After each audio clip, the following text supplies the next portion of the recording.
సుశీల కర్కి నేపాల్లో ప్రముఖ న్యాయమూర్తి. ఆమె నేపాల్ సుప్రీంకోర్టు చీఫ్ జస్టిస్ గా పనిచేశారు. నేపాల్ సుప్రీంకోర్టులో చీఫ్ జస్టిస్ గా చేసినటువంటి మొదటి మహిళ సుశీల కర్కినే. 1952 జూన్ 7న బిరాట్ నగర్ లో జన్మించిన ఆమె 2016 జూలై 11న చీఫ్ జస్టిస్ గా నియమితులయ్యారు. న్యాయ వ్యవస్థలో అవినీతికి వ్యతిరేకంగా తీవ్ర వైఖరి కలిగిన వ్యక్తిగా ప్రసిద్ధి చెందారు. సుశీల కర్కి ఇండియాలోని బెనారస్ హిందూ యూనివర్సిటీలో చదువుకున్నారు. నేపాల్ జ్యుడిషియల్ సర్వీసెస్ లో 1975లో జాయింట్ సెక్రటరీగా కెరియర్ ప్రారంభించారు. ఆ తర్వాత వివిధ హైకోర్టులో పనిచేశారు. 2016లో సుప్రీంకోర్టు చీఫ్ జస్టిస్ గా బాధ్యతల్ని అందుకున్నారు. 2019లో సుప్రీంకోర్టు చీఫ్ జస్టిస్ హోదాలో పదవి విరమణ పొందారు. ఇక జెన్సీ గ్రూప్ నేతలు సుశీల కర్కిని తాత్కాలిక ప్రభుత్వాధినేతగా ప్రకటించారు. ప్రభుత్వాన్ని నడిపేందుకు ఆమెకు పగ్గాలప్పించారంటూ సైన్యాన్ని కోరారు.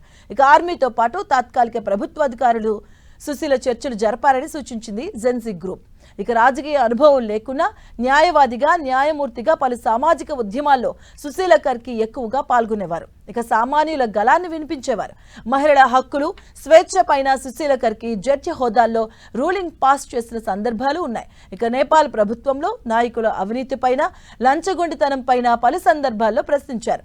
గతంలో ఎన్నో అవినీతి కేసుల్ని వాదించిన, తీర్పులు చెప్పిన రికార్డు కూడా సుశీల కర్కి సొంతం. దీంతో ఆన్లైన్ మీటింగ్ లో జెన్సీ గ్రూప్ నాయకులంతా కలిసి సుశీల కర్కిని నేపాల్ తాత్కాలిక ప్రభుత్వ చీఫ్ గా ఉండాలని కోరారు.